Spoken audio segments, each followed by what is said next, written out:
Pariwisata dan perdagangan digital. Perdagangan digital atau e-commerce merupakan satu set dinamis, teknologi, aplikasi, dan proses bisnis yang menghubungkan perusahaan, konsumen, dan komunitas tertentu melalui transaksi elektronik dan perdagangan barang, pelayanan, dan informasi yang dilakukan secara elektronik. Ada 5 faktor pendukung e-commerce. Yang pertama, cakupan yang luas. Yang kedua, proses transaksi yang cepat. Yang ketiga, dapat mendorong kreativitas dari pihak penjual secara cepat dan tepat, dan pendistribusian informasi yang disampaikan berlangsung secara periodik. Yang keempat, dapat menciptakan efisiensi yang tinggi, murah, serta informatif. Dan yang kelima, dapat meningkatkan kepuasan pelanggan dengan pelayanan yang cepat, mudah, aman, dan akurat.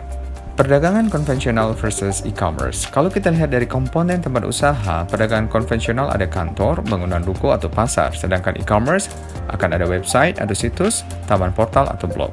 Komponen gudang dalam perdagangan konvensional berbentuk fisik bangunan, sedangkan e-commerce berbentuk virtual dan tidak memerlukan gudang. Komponen produk dalam perdagangan konvensional berwujud, sedangkan di e-commerce berwujud dan tidak berwujud. Kalau kita lihat dari komponen tempat transaksi, di perdagangan konvensional lokasi geografis, sedangkan di e-commerce tidak diketahui atau virtual. Pembayaran dalam perdagangan konvensional bisa cash, transfer bank, dan kartu kredit, sedangkan di e-commerce, kartu kredit, online banking, atau electronic money. Penyerahan barang secara konvensional diantar atau diambil langsung, sedangkan di e-commerce diantar atau offline dan online. Pemasaran secara konvensional adalah pemasaran langsung, sedangkan di e-commerce, online marketing. Untuk customer services atau layanan pelanggan di perdagangan konvensional biasanya dilakukan dengan kunjungan, sedangkan di e-commerce itu bisa dilakukan secara offline atau online technical support. Selanjutnya kita akan bahas karakteristik e-commerce. Pertama, terjadinya transaksi antar dua belah pihak. Selanjutnya, adanya pertukaran barang, jasa, dan informasi. Yang ketiga, internet merupakan medium utama dalam proses atau mekanisme perdagangan tersebut.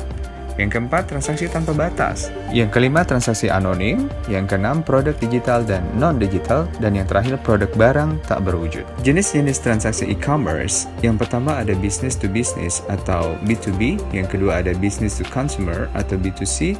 Yang ketiga ada consumer to consumer atau C2C. Yang keempat ada consumer to business atau C2B. Yang kelima ada non-business electronic commerce. Dan yang keenam ada intra-business organizational electronic commerce. Baik, kita akan jelaskan mulai dari business to business atau B2B. Sistem komunikasi bisnis online antar pelaku bisnis menurut Ono W. Purbo 2000 terdiri atas yang pertama, transaksi interorganizational system atau IOS. Misal, transaksi extraneous, electronic funds transfer, electronic forms, integrated messaging, shared database, supply chain management, dan lain-lain. Yang kedua, transaksi pasar elektronik atau electronic market transfer. Karakteristik dari B2B ini adalah trading partners sudah diketahui memiliki hubungan cukup lama. Informasi hanya dipertukarkan dengan partner tersebut. Jenis informasi yang dikirimkan dapat disusun sesuai kebutuhan dan kepercayaan. Selanjutnya, pertukaran data berlangsung berulang dan berkala dengan format data yang disepakati bersama, memudahkan pertukaran data untuk dua entiti dengan standar sama. Selanjutnya, salah satu pelaku dapat melakukan inisiatif untuk mengirimkan data, tidak harus menunggu partner. Dan karakteristik yang terakhir, model yang digunakan adalah peer-to-peer processing intelligence, didistribusikan di kedua belah pihak. Selanjutnya adalah business to consumer atau B2C. Yang pertama, transaksi retail dengan pembeli individual. Yang kedua, mekanisme toko online atau electronic shopping mall, yaitu transaksi antara e-merchant dengan e-customer. Karakteristik B2C ini, informasi disebarkan ke umum. Selanjutnya, servis yang diberikan bersifat umum atau generic dengan mekanisme yang dapat digunakan oleh halayak ramai. Contoh, sistem web yang umum digunakan maka servis diberikan dengan menggunakan basis web. Selanjutnya, servis diberikan berdasarkan permohonan atau on-demand. Consumer melakukan inisiatif dan produser harus siap memberikan respon sesuai dengan permohonan. Dan yang terakhir, karakteristiknya adalah pendekatan klien atau server sering digunakan di mana diambil asumsi klien atau consumer menggunakan sistem yang minimal atau berbasis web dan processing atau business procedure diletakkan di sisi server. Selanjutnya, consumer to consumer atau C2C. Yang pertama, transaksi di mana konsumen menjual produk secara langsung kepada konsumen lainnya. Yang kedua, seorang individu yang mengiklankan produk barang atau jasa, pengetahuan maupun keahliannya di salah satu situs lelang. Selanjutnya, consumer to business atau C2B. Individu yang menjual produk atau jasa kepada organisasi dan individu yang mencari penjual dan melakukan transaksi. Non-business electronic commerce. Non-business electronic commerce meliputi kegiatan non-bisnis seperti kegiatan lembaga pendidikan, organisasi nirlaba, keagamaan, dan lain-lain. Intra-business organizational electronic commerce. Kegiatan ini meliputi semua aktivitas internal organisasi melalui internet untuk melakukan pertukaran barang, jasa, dan informasi, menjual produk perusahaan kepada karyawan, dan lain-lain. Jenis-jenis konsumen kegiatan transaksi e-commerce. Yang pertama, konsumen individual. Konsumen ini lebih banyak diperhatikan oleh media. Yang kedua, konsumen organisasi. Yang ketiga, konsumen yang paling banyak melakukan bisnis di internet yang terdiri dari pemerintah, perusahaan swasta, resellers, organisasi publik yang bertindak tidak semata-mata konsumtif sebagaimana layaknya konsumen akhir. Konsumsi dilakukan untuk membuat produk baru maupun melakukan modifikasi. Konsumen e-commerce didasarkan pada perilaku konsumsinya. Yang pertama, impulsive buyers. Konsumen yang ingin cepat-cepat membeli cenderung gegabah dalam mengkonsumsi produk yang ditawarkan. Yang kedua, passion buyers. Konsumen yang teliti melakukan komparasi harga dan menganalisa produk yang ditawarkan. Dan yang ketiga, window shoppers. Konsumen yang sekedar browsing atau surfing, menjelajah internet saja. Lalu apa keuntungan bagi produsen? Yang pertama, kemampuan grafis internet mampu memperlihatkan produk apa adanya atau natural, serta dapat membuat brosur berwarna dan menyebarkannya tanpa ongkos atau biaya cetak. Yang kedua, lebih aman membuka toko online dibanding membuka toko biasa. Yang ketiga, berjualan di dunia maya internet tidak mengenal hari libur dan hari besar. Semua transaksi bisa dilakukan kapan saja, di mana saja. Yang keempat, tanpa batas-batas wilayah dan waktu, sehingga memberikan jangkauan pemasaran yang luas dan tak terbatas oleh waktu. Yang kelima, revenue stream. Arus pendapatan yang baru yang mungkin sulit atau tidak dapat diperoleh melalui cara konvensional. Yang keenam, meningkatkan market exposure atau pangsa pasar. Penggunaan e-commerce memungkinkan untuk meningkatkan pangsa pasar yang semula mempunyai pangsa pasar di dalam negeri saja, maka pangsa pasar menjangkau luar negeri. Yang ketujuh, menurunkan biaya operasional atau operating cost. Penggunaan teknologi internet memungkinkan untuk melakukan kegiatan perdagangan selama 24 jam sehari, 7 hari seminggu. Dan yang kedelapan, penghematan besar yang dimungkinkan melalui email, karena berkurang atau bahkan tidak ada sama sekali penggunaan kertas dalam segala proses transaksi. Keuntungan masyarakat umum dan pemerintah. Yang pertama, semakin banyak manusia yang bekerja dan beraktivitas di rumah dengan menggunakan internet, berarti mengurangi perjalanan untuk bekerja, belanja, dan aktivitas lainnya, sehingga mengurangi kemacetan jalan dan mereduksi polusi udara.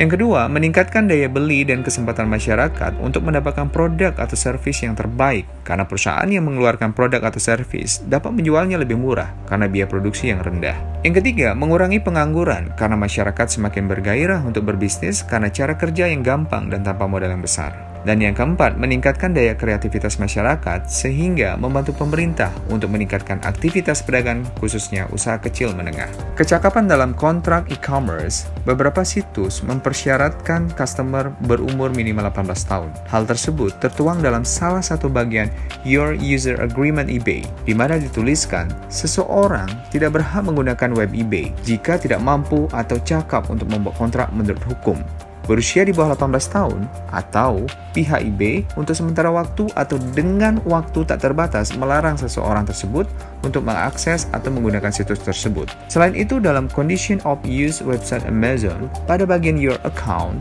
juga disebutkan bahwa seseorang yang berusia di bawah 18 tahun hanya boleh menggunakan Amazon.com dengan keterlibatan orang tua atau wali. Sesuatu hal tertentu dalam e-commerce, setelah customer melakukan pemilihan produk, di akhir proses transaksi merchant akan menampilkan informasi mengenai barang beserta harganya atas apa yang dipilih apakah benar atau tidak, sehingga apa yang dipilih customer menjadi objek dalam perjanjian tersebut.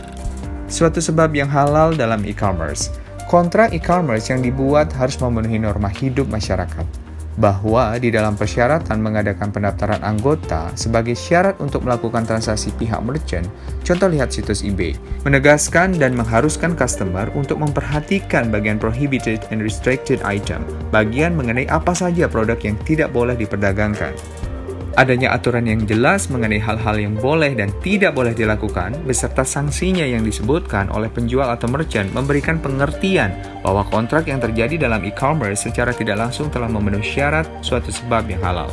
Masalah hukum e-commerce, keaslian data, keabsahan, kerahasiaan, keberadaan barang, pembuktian kecakapan para pihak, dan yurisdiksi. Keabsahan atau validity, menurut United Nations Commission on International Trade Law, model Law on Electronic Commerce yang menjadi rujukan pembuatan undang-undang dan hukum e-commerce seluruh masyarakat dunia menyebutkan pada artikel 5 Model Law on Electronic Commerce bahwa sebuah informasi, efek, validitas, atau keberdayaan hukumnya tidak dapat ditolak semata-mata atas dasar karena ia dalam bentuk data message. Tidak ada keraguan atas keabsahan dari data message sebagai dasar dari kesepakatan atau perjanjian dalam e-commerce.